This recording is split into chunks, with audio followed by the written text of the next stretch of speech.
आया? बोले मैंने स्वप्न देखा है, भरत जी सेना सहित आ रहे हैं, तीनों माताओं को मैंने विधवा रूप में देखा है। आया? हाँ। तीसरा, भरत जी को देख ही रात बयान के सपना, जाग करें कटकोट कल्पना। नहीं जा रहे हैं ना?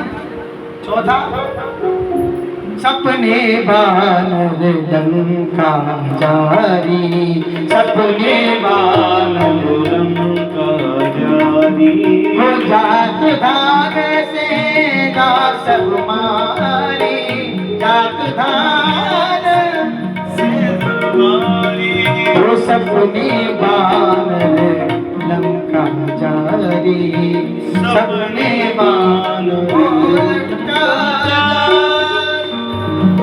4 स्वप्न बताए मैंने, 5 मत बताना मुझे आप। ठीक है बाबू जी, 5 आप बता, 4 हमने बता दिए। अब तो महाराज बोले क्या कहा है?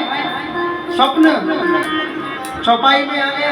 अब श्लोक क्या कह रहा है? बोले माता शृणु महाप्राज्ञई यतने जम हो तके, राष्ट्रो रात्रो दृष्टो मया स्वप्नस्, तम बदामी कृपा कुरुम। अर्थ एक ही है। बोले रात्रि, बोले रात्रि में स्वप्न देखा है। बोले क्या देखा? बोले मया स्वप्न तम बदामी। बोले स्वप्न में देखा कि एक सुंदर ब्राह्मण आए हैं, मुझे संकेत कर, तुम बदामी, मैं तुमको सुना रही हूँ, मुझे लक्ष्य करते हुए। बोले कृपा कुरुम, मुझ पर कृपा की। स्वप्न में आकर के बोले मुझे स्वप्न में बता दिया। बोले आपको तपस्या करके तब करना पड़ेगा। और मैंने नगर में बड़े सुंदर कोई साधु पधारे हैं, ब्राह्मण पधारे हैं, आप जाएं और उन ब्राह्मण की सेवा करें। ये स्वप्न यही तो सेवा आती है ब्राह्मण, लेकिन मानस में पूरा नहीं है, इसमें पूरा है। अब तो महाराज स्पष्ट किया। बोले मैंने स्वप्न देखा है कि कोई ब्राह्मण आए हैं हमारे नगर में, हमें उनकी सेवा करनी है, क्योंकि उनकी सेवा करने से हमें शिव की भक्ति प्राप्त होगी और हमें तपस्या करने का एक भी तरीका प्राप्त होगा। उनके दर्शन से साक्षात शिव का दर्शन प्राप्त होगा। अब तो महाराज जैसे ही पार्वती ने स्वप्न बताया, हिमालय ने कहा हाँ संकेत तो मुझे भी हुआ है, तो क्यों ना। बोले ऐसा ही संकेत मुझे हुआ है, मुझे भी लगता है कि बिटिया जो कह रही है बिल्कुल सत्य कह रही है, तो क्यों ना चले। लेकिन ये स्वप्न नहीं था। अच्छा, 4 स्वप्नों के बारे में मैंने आपको बताया था। एक बात बताना कि चारों सपने झूठे हुए या सच हुए थे? चारों सच हुए ना? इसीलिए क्योंकि ये ब्रह्म मुहूर्त का सपना था। चारों ही सपने ब्रह्म मुहूर्त के हैं। तभी तो कहते हैं ब्रह्म मुहूर्त में आया हुआ सपना हमेशा सच होता है। अब कुछ सपने गड़बड़ हो जाते हैं, जो 8 बजे उठ के कहते हैं हमने सुबह वाला स्वप्न देखा है। भैया 8 बजे वाला सपना सत्य नहीं होता। अरे हमारे के चेला पीछे पड़ गया हमारे श्याम जी, पता चल रही थी। बोले गुरुजी कल आपने बोला प्रातः काल का सपना सत्य होता है। मैंने कहा हाँ होता है। बोले गुरुजी मैंने परसों स्वप्न देखा था। बोले क्या? बोले मुझे किसी ने 10 लाख रुपए दिए हैं, लेकिन मेरा स्वप्न सच नहीं हुआ। मैं बेटा शास्त्र तो मिथ्या नहीं हो सकते, शास्त्र तो गलत हो नहीं सकते, शास्त्र तो शास्त्र है भाई। तो बोले मैंने कही शंका की, हम भी चक्कर में पड़ गए। अगर हम समझ नहीं पा रहे थे, फिर एकदम जैसे मैसेज आते हैं ना जगती बैठने के बाद, बोलना तो कुछ और था यहाँ बैठ के, और शुरू कुछ और हो गया, भाव कहीं और पंडित हो गया। उसी प्रकार हमने सोचा हो, मैंने कहा बेटा एक बार बताओ जो आपकी मॉर्निंग हुई थी वो टाइम क्या था? बोले गुरुजी ज्यादा नहीं 10:30 बज रहे थे उस समय। हाँ, मैंने कहा इसीलिए तुम्हारा स्वप्न अभी 1 साल बाद पूरा होगा बेटा। बोले क्यों गुरुजी ऐसा क्यों? मैंने कहा 4 से 6 के समय यदि स्वप्न देखते तो कल ही पूरा हो जाता। और बताते हैं उसके बाद यदि स्वप्न देखो तो साल भर में पूरा होता है। अब बेटा साल भर प्रतीक्षा करें, शायद ब्रह्म मुहूर्त में स्वप्न आ जाए, है कि नहीं? तो क्या करें? अब भाई तुम 10:30 बजे जग करके कह रहे हो हमने स्वप्न देखा ब्रह्म मुहूर्त का। पहले ब्रह्म मुहूर्त 4 से 6 तक होते थे, आजकल का ब्रह्म मुहूर्त जो है ना वो 8 बजे के बाद शुरू होता है। बोलो राधे राधे।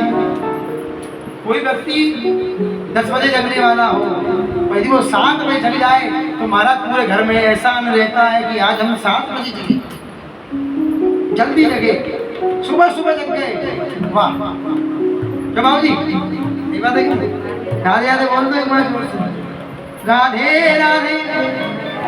अच्छा मेरा ने वो समझाया, स्वप्न आया तो हिमालय पुत्री को लेके पहुंचे और भोलेनाथ के समीप पहुंचे। शिव जी ने देखा, आहा ये तो वही दक्ष कन्या है, लेकिन शिव जी जोगी हैं, ब्राह्मण के वेश में आए हैं। अब ब्राह्मण के वेश में आए तो हिमालय ने जैसे प्रणाम कराया, बोले प्रभु आप हमारे नगर में पधारे हो, हमें बड़ी खुशी प्राप्त हुई है, तो मैं चाहता हूँ कि आपकी सेवा की जाए। अब शिव जी ने कन्या को देखा, बोले ये हमारी कन्या है प्रभु। बोले इसको दूर रखो। बोले क्यों? बोले नहीं हम संत हैं, हम जोगी हैं। हाँ जोगी स्त्री से दूर रहते हैं क्योंकि स्त्री का साथ ही काम को प्रकट करता है, तो इसलिए इसको रखिए। हिमालय बोले प्रभु अब तो नजदीक के लिए लाए थे। हिमालय जानते हैं, पार्वती जानती है, लेकिन मैना नाम में ही मैना है बस, और उल्टो कर दो तो ना मैं। हाँ काम नाम का चलता है, नाम भले मैना है। अब तो महाराज अब तो स्पष्ट किया, शंकर जी से बोले प्रभु मैं चाहता हूँ कि कुछ क्षण मेरी बिटिया आपके सानिध्य में रहे, इसको तपस्या करने की विधि जाननी है, इसको सिखाइए जरा, बताइए, आपकी सेवा में रहे। शिव जी बोले प्रभु हमें बचाइए, आप राजा हैं, हमें स्त्री से दूर रखिए प्रभु, आपकी पुत्री योगना है, नव योगनी है, और कहते हैं नव योगनी स्त्री से थोड़ा दूरी बना के रखनी चाहिए। हाँ महाराज, लेकिन हिमालय नहीं माने, बोले नहीं प्रभु मेरी पुत्री जो है वो देवर्षि नारद जी की शिष्या है, गुरु हैं इनके, उपदेश सुना। बोले वो तो सुरक्षणी है, इसके अंदर कोई अवगुण नहीं होगा। अब तो महाराज शिव जी जो आए थे महाराज समाधि में बैठ जाते, पार्वती जी ये बाल्टी लेते ना आजकल हम लोग, कपड़ा गीला किया, शरीर पहुंच दिया, समाधि तो समाधि है महाराज, स्वच्छ रखती, उनके आसपास फूल फल सुगंधित मालाएं। हमारे बिहारी जी में तो घुस के आए हाय, अरे यहाँ तो खुशबू को तरस रहे हैं, वहाँ खुशबू बरस रही है। कहीं तो कमल की आ रही थी, रजनीगंधा वो वाला नहीं, वो वाला फूल वाला रजनीगंधा, और तक वो आते हैं कली, कली खुशबू बड़ी प्यारी आती है, ऐसे सुगंधित पुष्पों में महक रहे हैं, फूलों में सज रहे हैं वृंदावन बिहारी। और महाराज सुगंधित पुष्प रखे, नाना प्रकार से सेवा की, पूजा सेवा करने के बाद शिव जी का ध्यान किया। शिव जी की समाधि खुली, बहुत वर्ष व्यतीत हो गए, समाधि खुली, शिव जी ने देखा कि कन्या सेवा में है। ओहो, शिव जी को मालूम तो था कि हमारी पत्नी बनने वाली वो यही है, लेकिन परीक्षा तो लेनी पड़ेगी ना। अच्छा देखो पत्नी की परीक्षा क्यों लेती है? पत्नी की परीक्षा दुख में होती है सुख में? सुख में। तो वही तो शंकर जी लेने आए थे, वही तपस्या लगा के बैठ जाओ, नाना दूना के काम चक्कर छोड़ो, साल भर बैठो, देखे कितनी सेवा करेंगे, और पूरा शरीर स्वच्छ जैसे रखती थी, बिल्कुल जैसे हम लोग शिव जी पे अभिषेक करते हैं, शुद्ध बाला सर्व शुद्ध बाला पंचामृतमयानी चक है, अभी सुगंधिम द्रव्यम समर्पयामि इत्रम सुगंधिम गंधद्वारा दुरादर्शम गंध है चमक के रखते हैं। और सेंट लिया थोड़ा सा, इत्र लिया और चकाचक लिए शिवलिंग पे करते हैं ना, ऐसे ही करती थी पार्वती जी। ये सिखाया तो हमें और नहीं है, पूरा स्वच्छ रखती थी। अच्छा कोई व्यक्ति स्नान ना करे सालों तक, उसके शरीर में बदबू नहीं आए तो क्या करोगे उसके लिए? करोगे ना? हाँ, स्प्रे सेंट लगाओगे नहीं लगाओगे? बहुत से लोग जहाँ पानी की व्यवस्था नहीं है वहाँ लोग क्या करते हैं, एक यो मारा एक यो मारा, चल भैया नौकरी पर, हो गया स्नान। जल स्नान तो वहाँ है नहीं, बस सेंट स्नान चलता है, खाली शरीर से बदबू नहीं, दुर्गंध नहीं आनी चाहिए बस। तो भैया शिव जी का सेवा की, शिव जी प्रसन्न हुए, वरदान मांगने को कहा। और पार्वती क्या वरदान मांगेंगे? बोले मुझे तो शिव पति रूप में मिले, बोले तथास्तु। जिनसे विवाह होना है उन्हीं से वरदान प्राप्त किया। बोले अद्य प्रभूति नायातु कोपीना गंगा अवतरणम। बोले जो गंगा को धारण करने वाले हैं, कोपीन धारण करने वाले हैं। बोले मया रूपा स्मृता नारी, नारी को माया रूप बताया शिव जी ने खुद स्पष्ट कहते हैं। बोले प्रत्यहम कुरु में सेवा मनीषिद्धा सुभाषिणी। बोले आपने मेरी सेवा की, प्रत्यहम कुरु में सेवा, आपने प्रत्यक्ष मेरी सेवा की। बोले मनीषिद्धा सुभाषिणी, ये सुभाषिनी आपकी मन ही, इसमें देखो श्लोक है मन ही सिद्धा, इसको थोड़ा व्याकरण से करें, मन ही सिद्धा, जो तुम्हारे मन में सिद्धि प्राप्त करने का विचार है। हाँ, अचल ओ हे आई बात तुम्हारा, अचल हो रे आई बात तुम्हारा, जब लग जंग जमन जलधारा, जब लग गंग जमन जलधारा। ऐसा लग रहा ब्याह कर ली होगो जी, कोई बात नहीं, आज कन्यादान कर लो, कल फिर कर लियो, डबल कर लियो, क्या दिक्कत है? आज कन्यादान आज कर लियो, कल फिर ले आओ, आज सगाई को कर लियो, नहीं ठीक है तो कल कर लियो, हमें दिक्कत। हम सोच रहे लिया है तो डबल डबल करवा लें, अच्छी हमू ले जाए, बोलो राधे राधे। बड़ी बात ये है, बात को बुरा मानिए भाई, और बुरा मान जाओ तो मेरे का बिगाड़ होगा। तो संज्ञा को कथा भाई तुरंत भगना मेरा को नहीं। बोलो राधे राधे। अब तो महाराज यहाँ सेवा की है, वरदान मिल गया। उसी समय क्या हुआ, उसी समय जन्म किसका हुआ है? तारकासुर, जिसके चक्कर में पूरा प्रपंच रचा गया है। वो तारक असुर भयते ही काला, तारक असुर भयते ही काला, भुज प्रताप बल तेज विशाला, भुज प्रताप बल तेज प्रकाशा, भुज प्रताप बल तेज विशाला। तारक असुर भयोते ही काला, उसी समय कौन हुआ? तारक नाम का असुर, तारक असुर, उसका नाम था तारक असुर। देखो चौपाई में क्या लिखा है? तारक असुर। अब पूरा बोलो एक साथ, तारक असुर। यहाँ बाबा तुलसीदास जी ने आपको स्पष्ट दिखाया है, और नाम बोलोगे तो स्पष्ट नहीं आ रहा, बोल के देखो तारक, हाँ जी बेशक बोलो, तारक असुर, अलग हो गए, आंख को अलग कर दिया। अब बोलो तारकासुर, वो इधर आ गया, था ना, इसमें तो स्पष्ट दिया है नाम तारकासुर। ये बाबा ने संधि कर दी ना, तारक असुर। बोले तारकासुर क्यों नहीं बोला? तो बोले तारका सुर बोलता तो सोचते देवता पैदा हुआ है, समझ गए? क्योंकि आजकल क्या बहुत से कथावाचक ऐसे भैया आद्यावंत को राधावंत कर देते हैं। कमंडल हुआ था ना अभी बीच में, हाँ अभी कहते हैं ना अल्प ज्ञान हानिकारक होता है, गुरु से पढ़ना चाहिए भैया। 3 साल गुरु जी की लंगोटी दो, ये ऐसे कथा ना कर रहे गद्दी बैठ के। गुरु जी ने आशीर्वाद दिया है, और ऐसा आशीर्वाद दिया बेटा कथा कोई से पुराण किया जाए, आशीर्वाद है अपने आप हो जाएगी। कथा तो गुरु जी कर रहे हैं, और इधर हमारे भोलेनाथ बैठे हमारे ऊपर हाथ रखे बैठे हैं, जिनकी गोदी में मैं, अच्छा देखो भोलेनाथ की गोदी में बैठा हूँ, उसके नीचे माता है ना, विशेष तो मैं माता की गोदी में बैठा हूँ।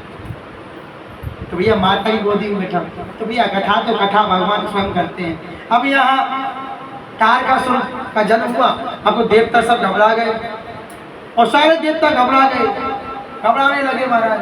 बोले क्या करें क्या करें क्या करें। बोले अब करें तो करें क्या, कुछ हो नहीं सकता। अब तारकासुर, अब अच्छा कोई भी असुर पैदा होता हो करता क्या है, उसका पहला लक्ष्य क्या होता है। चाहे धरती की देख लो, आजकल क्या हो रहा है, आजकल असुर नहीं पैदा हो रहे क्या महाराज।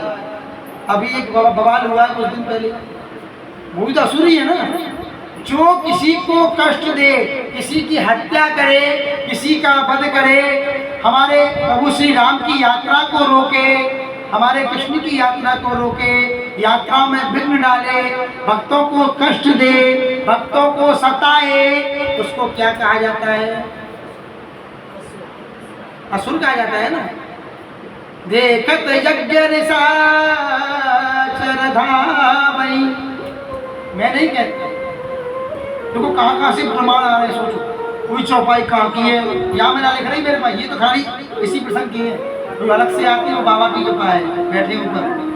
राम कथा के पहले विद्वान, पहले कथा प्रवक्ता, तो यज्ञ होता है तो पहले निशाचर आते हैं।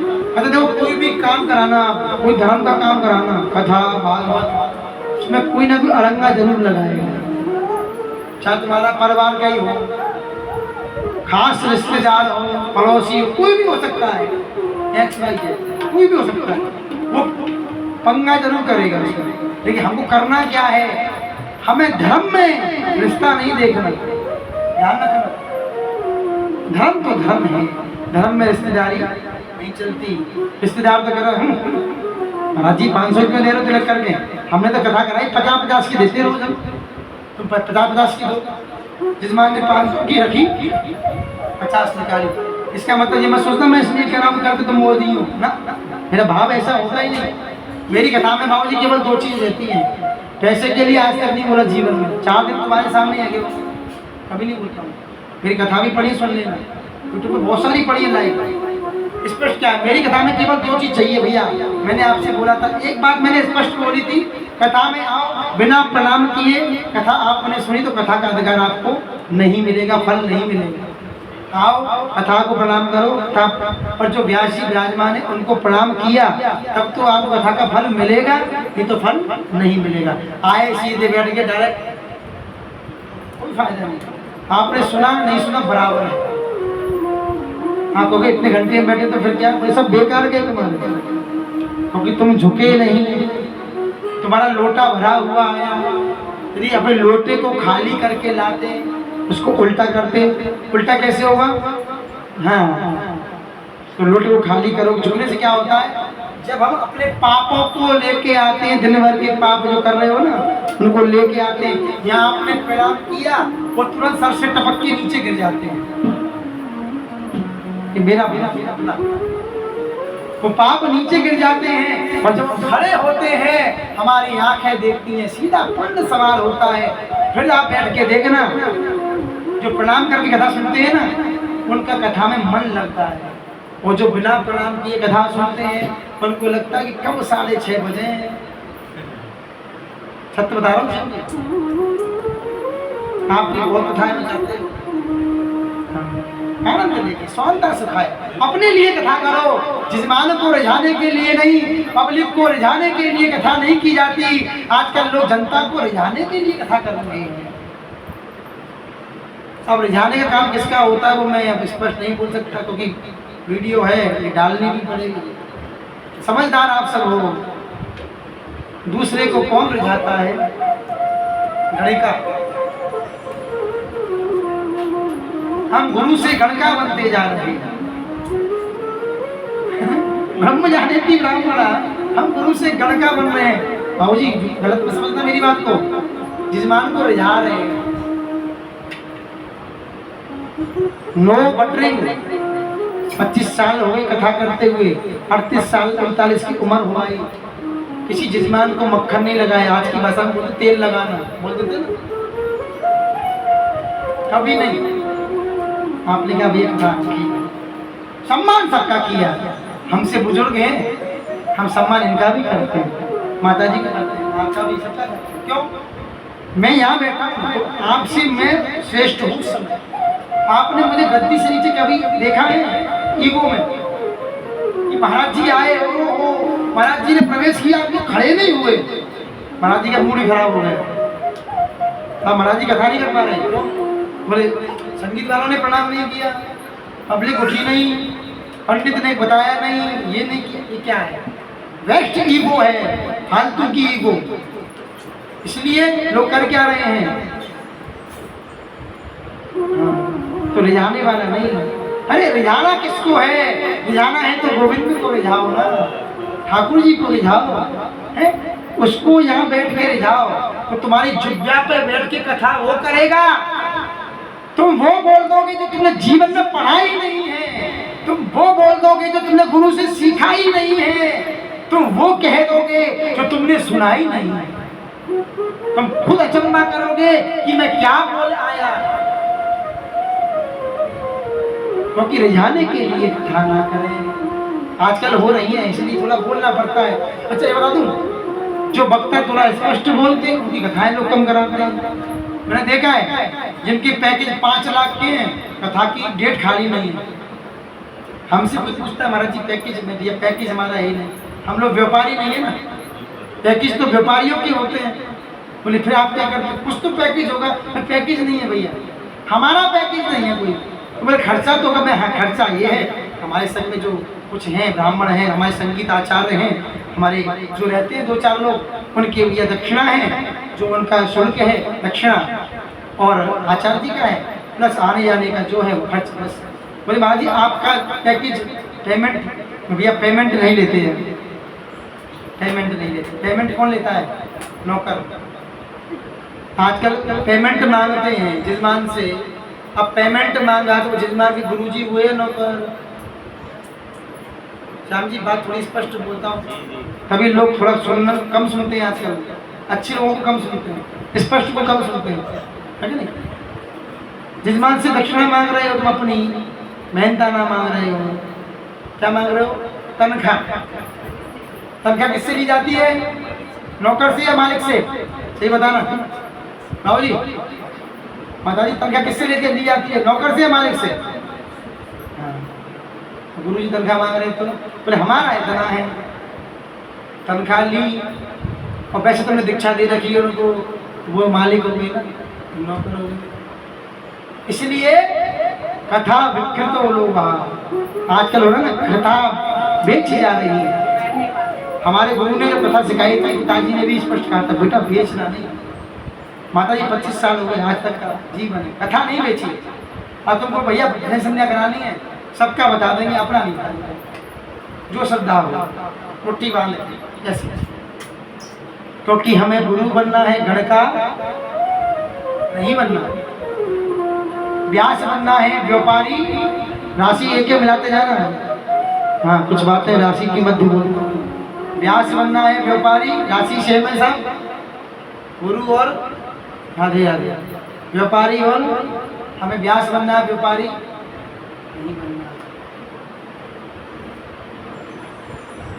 हमें तुम्हें धनवान बनाना है, हमें तुम्हें संसार का सबसे अनमोल धन लेना है, तुम्हारा धन छीनना नहीं है। हर ही शिष्य धन शोक न हराई। आजकल क्या करते हैं? 5 लाख का पैकेज है तो हर ही शिष्य धन। कथा में क्या हुआ? 1 घंटे भजन। बताओ कथा कितने घंटे होगी श्याम जी मेरी अब तक? भजन आया अभी कोई? भजन नहीं आया होगा। तुमको जरूरत पड़ी किसी को? मुझे खुद नहीं पड़ी। हाँ मन में आता भाव तो मैं गा देता हूँ। तो हर ही शिष्य धन शोक न हराई, सो गुरु घोर। कहाँ पे? स्वर्ग में पढ़ी। हाँ बिल्कुल सीट कंफर्म हो जाती है। और ऐसी है सीट, तो नरक भी कौन सा है? नरक नहीं है वो, घोर। हाँ अब इसको ही समझना है। आए अब आगे बढ़ते हैं महाराज, क्योंकि ब्याह तो कर ले वो दिख रही है हमें। 5:30 बजे अभी टाइम है। आज तो 9 बजे तक कथा चला में, फिर ब्याह करना होता। गोपाल की नजर घूम गई भैया। हाँ तो महाराज सो गुरु घोर नरक में पर ही। अब क्या हुआ महाराज, अब ऐसा होता है, अब तो यहाँ स्पष्ट कर दिया। बोले अब क्या करना पड़ेगा, बोले तपस्या।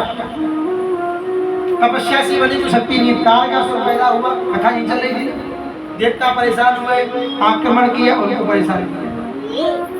अब बिना तपस्या के तो तार का सुर भी नहीं चलेगा। तार का सुर चला गया तपस्या करनी। अब इस कथा को यहाँ विश्राम करेंगे, दूसरी किताब में आएंगे तुरंत।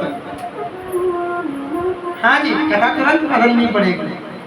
अब यहाँ क्या करेंगे, तार का सुर तपस्या कर रहे हैं, यहाँ पार्वती भी तपस्या कर रही है, दोनों तपस्या कर रहे हैं। और यह तार का सुर तपस्या कर रहा है। तार का सुर जन्म कैसे हुआ, थोड़ा इसमें पर्दा उठाती है थोड़ा सा, क्योंकि तार का सुर आया कैसे।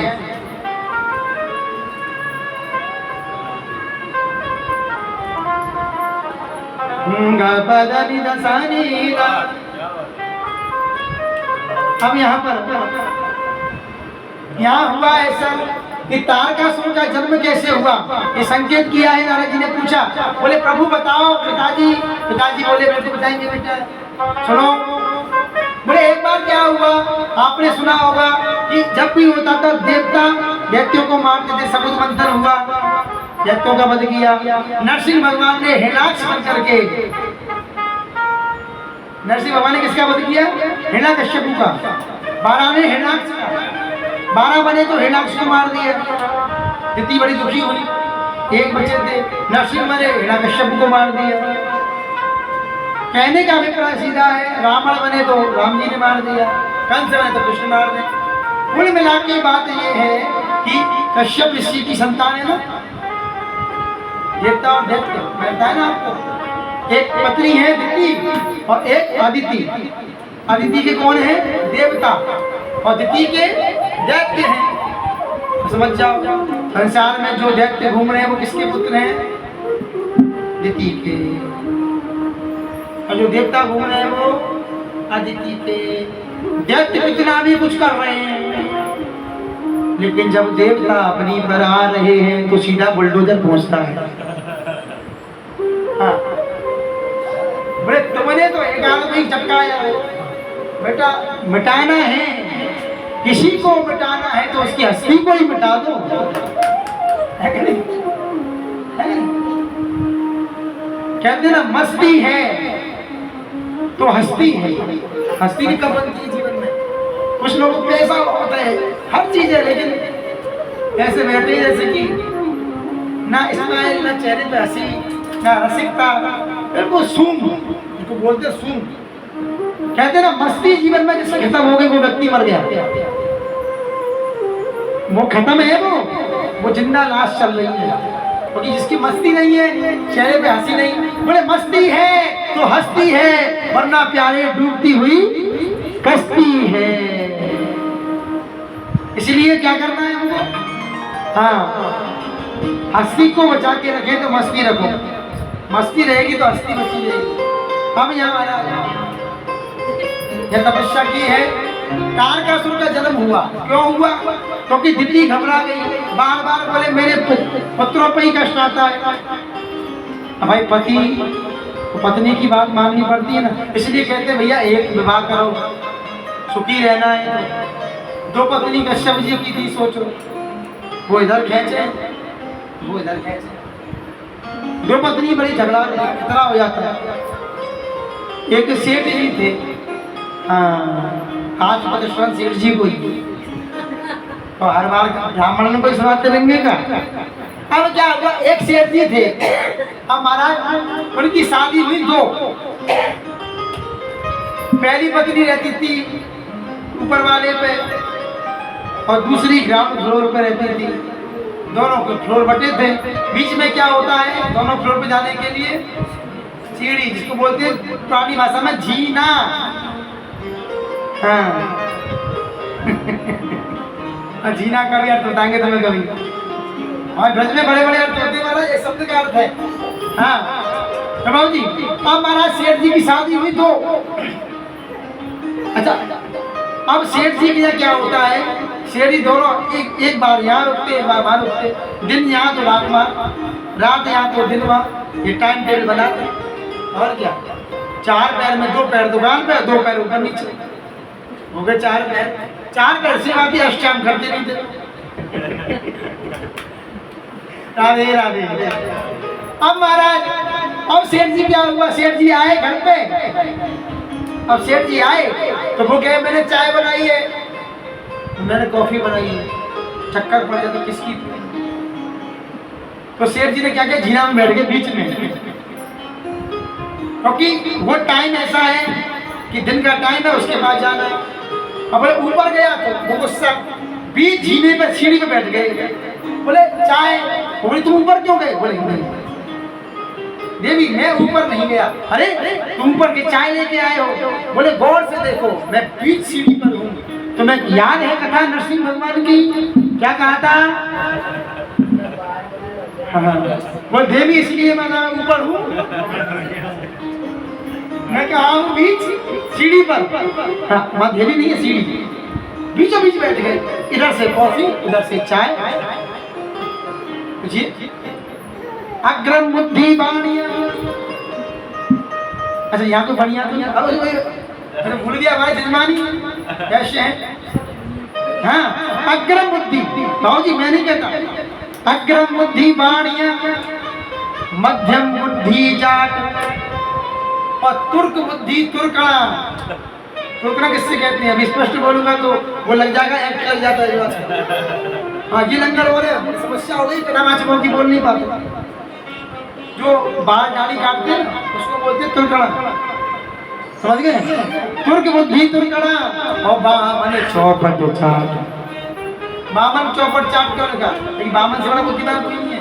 चौपट चाट इसलिए कि वो मांगना नहीं जानते ढंग से, यदि सेठ जी दिख जाए कि हाँ चकाचक है, फिर भी मांगना। अब भैया हम तो वही बामन है भैया, 3 पग भूमि न मांगी हमने, तो उनने कम से कम 3 पग तो मांगी बाबू जी, मैं तो 3 पग ना मांगी। बोल दो राधे राधे, आनंद आ रहे हो कि ना आ रहे हो, बोल दो आ रहे हो है, हरियाणा में नहीं, आ रहे हो है, हाँ शुद्ध सीखो। अब तो महाराज क्या हुआ, अब तो एक दिन क्या हुआ, सेठ जी की जब घुसाया चोर, चोर को क्या है लड्डू फूट रहा थे मन में। चोर सोचा था कि भैया कोई हाथ मारूं, ये अच्छी सी कन्या से विवाह करा, समझ गए देवी मैया थोड़ा। अब महाराज क्या हुआ, गोदी ले लो। अब महाराज क्या हुआ, अब तो महाराज चोर की इच्छा थी कि मेरा भी विवाह हो जाए, एक सुंदर सी आस-पास से है मेरे खिदमत एक मिल जाए, पर कैसे ये कब तक रहती है, जब तक होता नहीं है ना। अब महाराज चोर का विवाह हुआ, एक ही हुआ था उसका, अब विवाह तो हुआ लेकिन लालसा दूसरे की भी उसके अंदर चल रही थी कहीं ना कहीं, आजकल भी होता है ऐसा, एक तो हो गया दूसरे की लालसा चलती है क्या नहीं। अब चोर आया चोरी करने, अब चोरी करने आया तो उस दिन हुआ क्या, उस दिन सेठ जी गए भूल, चोर घर में घुस गया, चोरी कर ली, सामान समेट लिया, सब कुछ पोटली बनाई। इतने में क्या हुआ कि कोई बात में झगड़ा हो गया घर में। सेठ जी उस दिन क्या थे, ऊपर थे, और चोरी कहाँ हुई थी, नीचे। चोर दुपका कहाँ था, नहीं चोरी ऊपर हुई थी, नीचे नहीं, चोरी ऊपर ही हुई थी। हाँ अब तो महाराज और सेठ जी नीचे थे, चोरी ऊपर हुई। अब महाराज ऊपर से आवाज आई, अजी सुनते हो, बोले ऐसा है ऊपर आ जाओ, थोड़ा मुझे काम है। अच्छा मैंने कहा दिन उसका बताता, रात उसकी बनी थी। सेठ जी का ये होता दिन में वहाँ रात में वहाँ। अब तो भाई गलती क्या हो गई, सेठ जी पहुंच गए ऊपर, उन्होंने बुलाया, उसकी आँख खुल गई जो नीचे वाली थी। अब तो हमारा पारा गर्म हो गया, तुम्हारी हिम्मत कैसे हुई ऊपर जाने की। अब महाराज वो खींचे ऊपर काम के लिए, उसने पकड़ा पाँव को खींचे नीचे।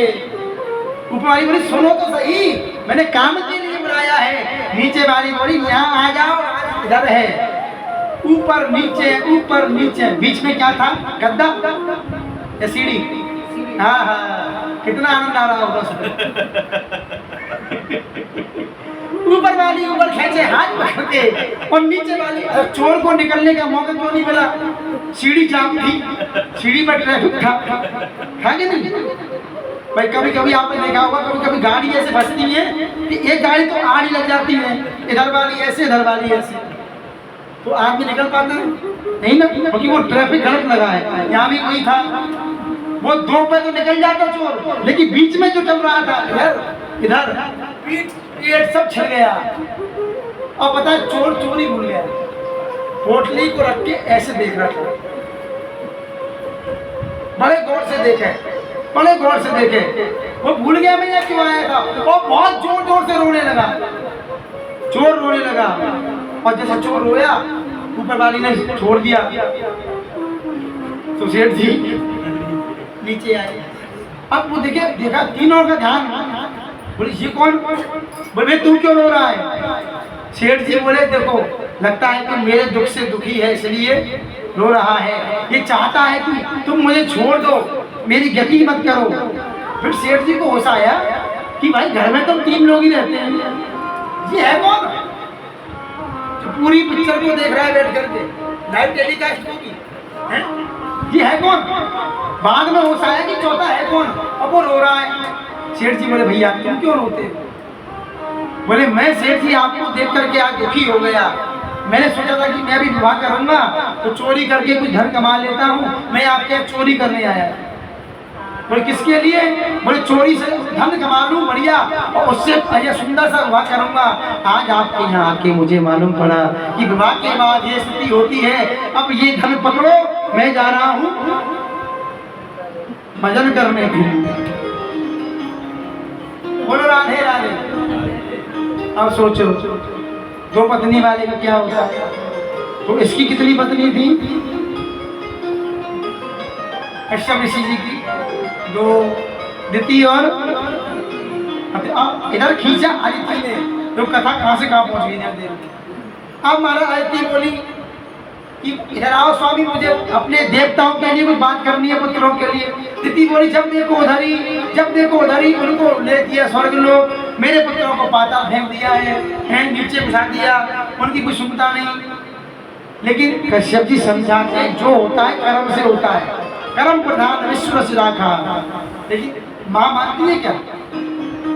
मैंने क्या बताया था, गलत बेटा घर में है उसकी पक्ष माँ ज्यादा लेती है, और वही बेटा जैसे गुण निधि के था, गुण निधि बिगड़ गया, धुंधकारी बिगड़ गया, उसी प्रकार बिगड़ जाता। नहीं माने।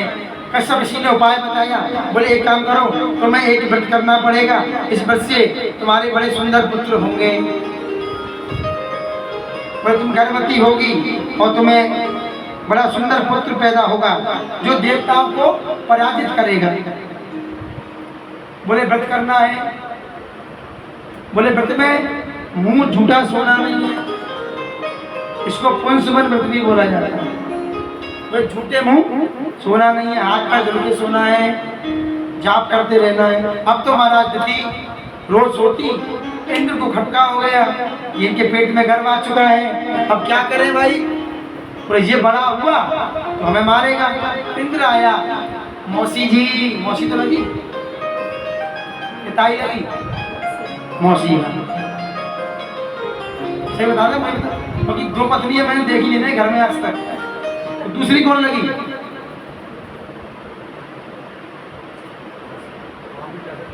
हाँ, अरे मासी हो गया ना, माँ जैसी। अब तो महाराज इंद्र आए, बोले अरे आप अकेली हो, बताओ, मुझे बता दिया होगा। दिति बोली आज ये उल्टा कैसे चल रहा है? इंद्र मेरी सेवा करने के लिए इंद्र बता रहा है। यदि कोई खल तुम्हारी प्रशंसा करे, कोई खल तुमसे मीठा बोल रहा हो, बहुत सावधान रहना उससे, बहुत बड़ा बात करेगा तुम्हारे ऊपर, ये सावधान रहना। कोई तुमसे ज्यादा मीठा बोले समझ जाना। देखो मैं नहीं कहता, मानस की चौपाई कहती है, सच वेद गुरु तीन जो और प्रिय बेहास राज धर्म तन तीन कर, होई बेगही नास, होई बेगही नास। बदनी दसानी दा।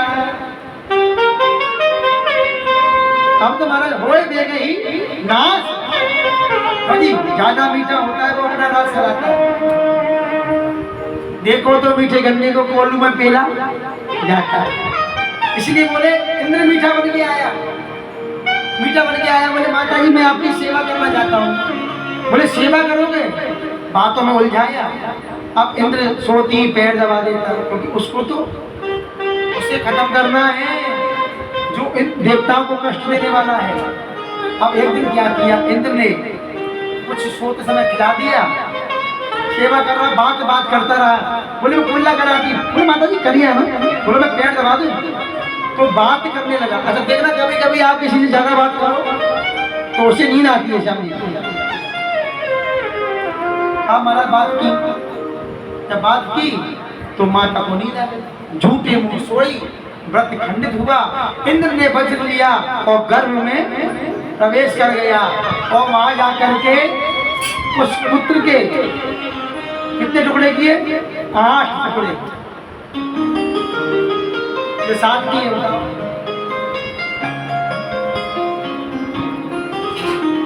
टुकड़े कर दिए। और टुकड़े करने के बाद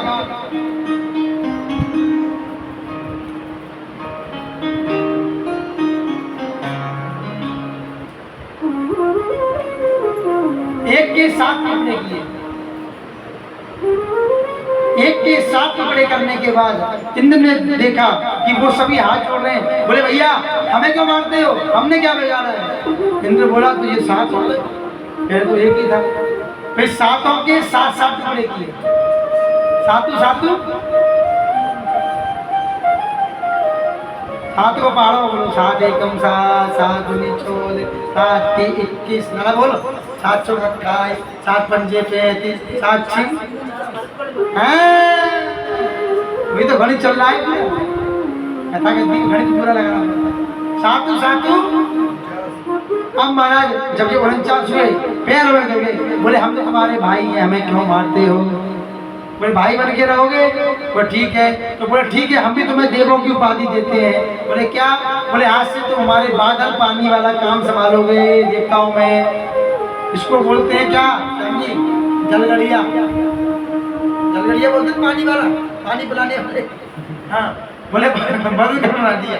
बोले सेवा भी दी, देवता बनाया जरूर था, लेकिन कैटेगरी क्या दी? बोले पानी वाला काम संभालोगे। हाँ इसको कॉमन भाषा में कहते हैं वेटर। भाई जी ऐसा ही है। लेकिन क्या है? बोले हरि प्रेरित थे अवसर चले चले मरुत 49 अट्टहास कई गर्जा कपि बल लाग आकाश, कपि बल लाग आकाश। बोले यहाँ क्या हुआ? 49 मत बढ़ाए। हनुमान जी ने प्रार्थना की ना। हनुमान जी जब लंका गए तो हनुमान जी की पूंछ में जब आग लगी, हनुमान जी को लगा दिया अब कुछ बात बनी, क्योंकि रावण बार बार पूछ करता। हनुमान जी की पूंछ में आग लगा दी। पूंछ में आग लगाई तो हनुमान जी सोचे करें तो करें क्या, विचार करने लगे। अब पूंछ लंबी भी कितनी करें और कहाँ कहाँ जाएं, अकेले क्या करें? तो बोले अपने पिताजी का स्मरण किया। पिताजी कौन थे? हाँ पिताजी कितने थे हनुमान जी के?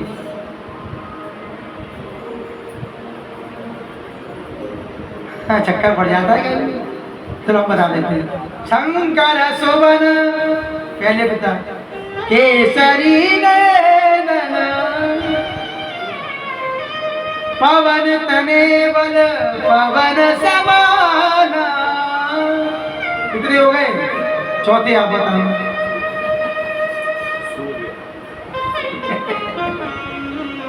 बोलो राधे राधे।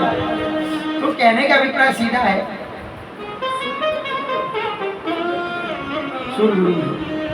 महाराज यहाँ स्पष्ट कर दिया। यहाँ बोले कि बोले मैंने अपने पिताजी का स्मरण किया। अरे उस समय क्या हुआ, अचानक हनुमान जी को याद आया कि बोले पिताजी तो हमारे पवन है, लेकिन 49 पवन और है ना, मरुत। मरुत के दो अर्थ होते हैं, मरुत माने बादल भी होता है और मरुत माने हवा भी होती है। 49 पवन, मरुत का अर्थ हवा भी होता है। हाँ, ये मैं सोचना खाली बादल नहीं होता, कई अर्थ होते हैं। अब महाराज हनुमान जी बोले अकेले पिताजी को बुलाऊं, काम तो कर देंगे, ये पिताजी को कष्ट ज्यादा नहीं देना, पर पिता है ना। बोले भाइयों को बुला ले, कुछ भाई भी तो है। तो बोले कितने लोग हो गए, 49 पवन, 50 में 49 मरुत, 50 में पवन और 51 में पवन पुत्र। बोले रावण के यहाँ पहुंचे हैं, ब्राह्मण हैं। हनुमान जी ने विचार किया भाई ब्राह्मण को दक्षिणा दिए बिना काम नहीं चलेगा, तो 51 रुपए की दक्षिणा मेरा भाव है, ये लिखा नहीं है, मेरा भाव है, अभी बनाए तुरंत बैठे बैठे। तो कितनी दक्षिणा दी के आए, बोले 49 मरुत, 50 में पवन देव और 51 में हनुमान जी। बोले हनुमान जी महाराज की। बोले ब्राह्मण के यहाँ आए, फल खाए और कुछ नुकसान नहीं हुआ तो दक्षिणा 51 रुपए तो भाई ईमानदारी की है ना। उस समय के 51 रुपए बहुत हो गए भाई, और वो भी स्वर्ण मुद्रा चलती थी, ये लोहे वाले सिक्का थोड़ी थे पहले, 51 स्वर्ण मुद्रा हो गई। बोले 51 की भेंट स्वीकार करो लंकेश, है क्या नहीं, ये नया भाव है। अब महाराज हनुमान जी पहुंचे, लंका जला करके सीता जी के पास प्रणाम किया। जानकी जी बोली क्यों हनुमान लंका जला दी पूरी? बोले हाँ। अब पूछ, मैं पूछ नहीं जली। बोले क्यों नहीं जली? अरे बोले माता जी पूछ कैसे जलेगी? पूछ तो उनकी जलती है जब पूछ के पीछे भागते हैं। बोले लंका जला के जली भी नहीं, हनुमंत विचित्र है पूछ तो। कौन सा जादू है इसमें भरा, पूछती है मिथिलेश कुमारी। हाथ जोड़े हनुमान जी ने, कहे कपीश ही राघव आगे है। राघव कहाँ है?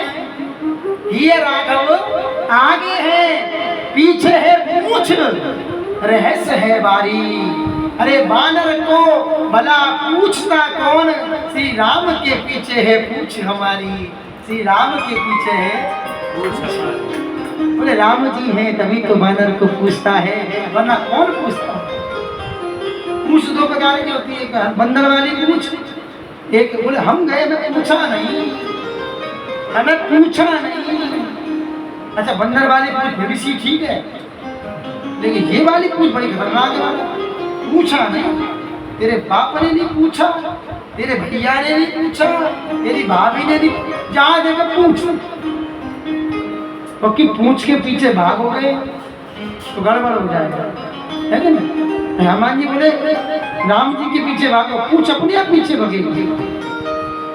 राम भरोसे जो रहे पर्वत पे हरिया। अब तो महाराज कथा में प्रवेश करें, आगे बढ़ जाते हैं। क्या करें, अब कोई कथा आती है तो फिर वो भाव चला जाता है। मरुत की कथा आई तो तुरंत भाव मानस में प्रवेश कर गए। अब यहाँ के महाराज इंद्र ले गए साथ में, अब दिति को बड़ा क्रोध आया। बोली तपा सुचिर भूत्वा ब्राह्मणाचायतं समा चेत भविष्यति तत्पूर्वा भविता ते कुतस्तदा। दोबारा कहा कश्यप जी से, बोले तुम सैकड़ों वर्षों तक कठोर तपस्या करो, तुम्हें विराट पुरुष की प्राप्ति होगी। अब यहाँ बोले विराट पुरुष की प्राप्ति होगी। यहाँ कथा आती है कि वज्रांग की सरलता को देख करके मैंने बालांगी नाम वाली रूपवती कन्या को उत्पन्न किया, और उत्पन्न करने के बाद उसका उपहार में वज्रांग को दे दी। वज्रांग उस सुंदरी बाला को पति रूप में पा करके अत्यंत प्रसन्न हुआ। यहाँ वज्रांग की कथा जो आती है, इसको भी एक पत्नी प्रदान कर दी। ये कुछ संक्षिप्त कथाएं हैं। अब बोले आगे तारकासुर का जन्म हुआ कैसे? बोले दिति कठोर तपस्या कर रही थी, और जब जन्म हुआ तो सुतम देहि स्वामातुर में महाहित करम प्रभो। बोले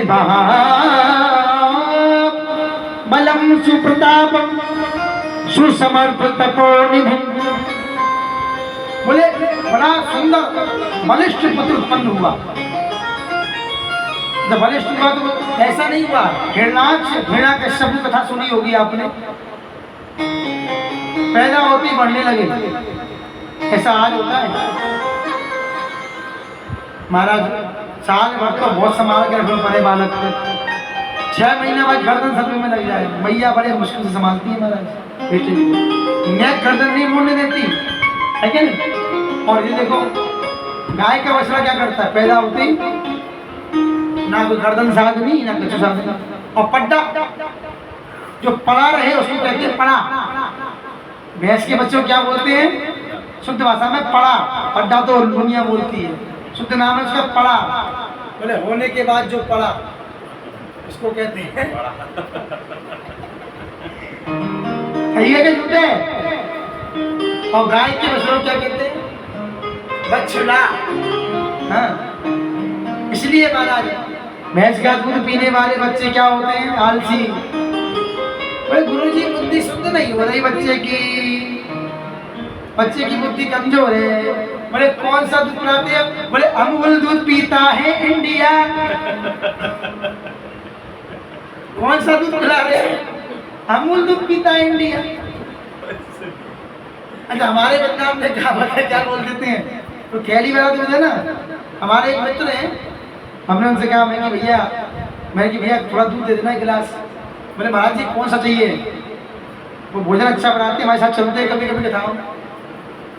बोले मैं कि गाय का भैंस का जो भी दे देना, क्या करें। बोले महाराज जी गाय का ठीक था, बुद्धिवर्धक है, भैंस का आपको ज़्यादा देर पटक के रखेगा, आलस्य देगा। तो मैं कि फिर, बोले मेरे पास थैली वाला है, तो मैं ये भी तो किसी का होगा। बोले ये लोहे की भैंस का है, मैं मतलब बोले मशीन का। सही है बाबा जी, सुनते हैं मशीन से बनता है ना। सारे सारे को गए रहे, मक्खन खींच लेते हैं उसमें से, क्रीम को बागी थोता दे। अच्छा थोता को वेस्ट नहीं करते, 60 रुपए किलो बिक रहा है, 60 रुपए। और हम बड़े घरों से कहते हैं अमूल दूध पीता है इंडिया। या एक गाय घर में पालो, बच्चे की बुद्धि बढ़ानी है, लाखों रुपए उल्टे सीधे खर्च मत करो। फलाना बॉर्नवीटा, कॉम्प्लेन, फलाना बुद्धिवर्धक दवाई, कुछ नहीं होता। शुद्ध देसी घी से बच्चे के तलुए पर बचपन से मालिश करो, बच्चा पैदा हो जब से बच्चे का जन्म हो, और शुद्ध घी लाओ वहाँ से, तब गाँव वाले दूध दिया पकड़ोगे, वो तुम्हें कैसे दे जाए। बोले पीला होता है, ये सुना है हमने, दानेदार होता है, दाना हर घी में होता है। अब पीला करना है, बोलो भैंस का घी में पीला करके दिखाओ तुम्हें 2 मिनट, थोड़ी सी हल्दी का पुट मारो, ऐसा लगे कि बिल्कुल पहाड़ी गैया होगा। गिरी गाय इसको बोलते हैं, गिरी गाय सबसे अच्छा घी होता है, गिरी गाय, देशी गाय और गिरी गाय। उसकी मालिश करो मस्तक पे रिगड़ के, फिर देखो आप तो यहाँ बुद्धिवर्धक देखो कहाँ से कथा कहाँ घूम जाती है 1 मिनट में। तो यहाँ तारकासुर का जन्म हुआ, बढ़ता चला गया, बढ़ने लगा, तो पिताजी को प्रणाम किया। अच्छा देखो ऐसे जो दैत्य हो ना, जो ऐसे दैत्य होते हैं वो किसकी झोली में गिरते हैं, कौन से देवता की झोली पकड़ते हैं। उन्हें मालूम है कि शिव जी की में टेंशन ज्यादा हो जाएगी, और शिव जी से तो 36 का आंकड़ा चलना है, क्योंकि शिव जी का पुत्र पद करेगा तारकासुर का। इसीलिए उसने ब्रह्मा जी को पकड़ा। एक भक्त था, चलो कथा घूम तो घुमाएंगे थोड़ी सी। एक भक्त क्या बोला, महाराज जी हमारा मन तपस्या करने का कर रहा है। भैया मैंने कि कलयुग है, महाराज से भजन कर लो। नहीं तपस्या करनी है, मैं कर लोगे। बोले हाँ, पर आप ये बता दो सबसे सस्ते देवता कौन से, मतलब जल्दी बन जाए, जल्दी प्रकट हो जाए। मैं देखो भैया खर्चे कम करना है तो शिव जी 1 लोटा जल, सब समस्याओं का मन में हजारों छल, तो कैसे मिलेगा। तो बोले महाराज जी द्वारे पे लगा है ना, चकाचक भरो और ओम नमः शिवाय, है कि नहीं। आखिर तो उसके बड़े बड़े विधान है कि 5 पीपल के पत्ते डालें, उसमें काले तिल डालें। अरे शिव जी भाव से जल चढ़ाओ, हमारी सारी समस्याओं का समाधान है, तो ज़्यादा टोटका करने की जरूरत नहीं है। सच्चे भाव से तुम शुद्ध जल चढ़ाओ, मंत्र भी मत बोलो, मंत्रहीनम क्रियाहीनम, कुछ नहीं चाहिए, भाव चाहिए। कितना सरल है कलयुग में भक्ति मार्ग। लेकिन हम क्या करते हैं, नहीं, हमने फलाने को सुना, उन्होंने कहा था कि 5 पीपल के पत्ते लोटे में डालो, उसमें काले तिल डालो, एक हल्दी डालो, शिव जी पर चढ़ाओ, पत्तों से छींटा मारो अपने ऊपर, समस्या का हल हो जाएगा। मुट्ठी भर काले तिल, मेरे पास शिवालय है ना जो मेरा, जहाँ मैं माता जी ने देखा शिव चलते हमारे परमानेंट चलते हैं शिवालय। भोले बाबा की कृपा से कथा मिली है ये, जो यहाँ बैठा हूँ दीप परमानेंट। हाँ महाराज, वहाँ क्या मैं देखता हूँ, लॉकडाउन पूरा बैठा, कोई नहीं आता था, और अब जाता हूँ कहीं मूंग की दाल पड़ी है, कहीं उड़द की दाल पड़ी है, कहीं काले तिल भरे, बहुत सारे। क्या हो गया इंसान को, देख तेरे संसार की हालत क्या हो गई भगवान, कितना बदल गया इंसान। जितने भी काले तिल वाले आ रहे सब स्वार्थी आ रहे, सब बता रहा हूँ, कोई भाव से नहीं आ रहा है। काली मूंग काली उड़द जो चढ़ा रहा है, मैं तो बता दूं हमारे देवों पे तो काली वस्तु निषेध है चढ़ाना। मैं तो उनको हमने देखता हूँ भैया जो बता रहे हैं माइक से चकाचक, काली वस्तु का निषेध है चढ़ाना। बाबू जी पूजा कराते हैं, कितना निषेध मानते हैं, और शुभ भी है, ऐसी बात शुभ भी है, काली वस्तु शुभ भी है, लेकिन बहुत जगह निषेध है। अब क्या करते हैं, ठीक है, कैसी ठाकुर जी। और एक बात जानते, जो गलत मार्ग दिखाते हैं वहाँ डेट खाली नहीं मारा, और सही मार्ग दिखाने वालों को पाखंडी कहा जाता है। जमाना बदल गया है, सच्चाई बोलना गुनाह है। जिस मान की बटरिंग करते रहो, समझे, बस कथा लगाता चलती रहेगी, और बटरिंग नहीं की तो घर बैठो। लेकिन सब बता दो, बटरिंग करो तो कन्हैया की करो, भोले बाबा की करो। इसकी बटरिंग कर दी ना महाराज, तो ये उनकी शटरिंग ऐसे बंद करेगा कि वो बटरिंग करना ही भूल जाएंगे। सही कह रहा हूँ, जो ज्यादा जजमानों की बटरिंग करते हैं, जब समय लंबा बढ़ता है तो उनकी शटरिंग भी जब बंद होती है, शटरिंग जानते हो, शटर, हाँ, ना करो बटरिंग, ये तो बंद हो जाएगी शटरिंग। इसलिए भैया ठाकुर जी के भाव में रहो। और यहाँ तारकासुर का जन्म हुआ, तपस्या के लिए चला गया, तपस्या की है, ब्रह्मा जी प्रसन्न हुए, वरदान मांगा। इधर पार्वती तपस्या कर रही है, तपस्या के लिए पार्वती जी पहुंची। हाँ, एक बड़ा सुंदर पद गाएंगे,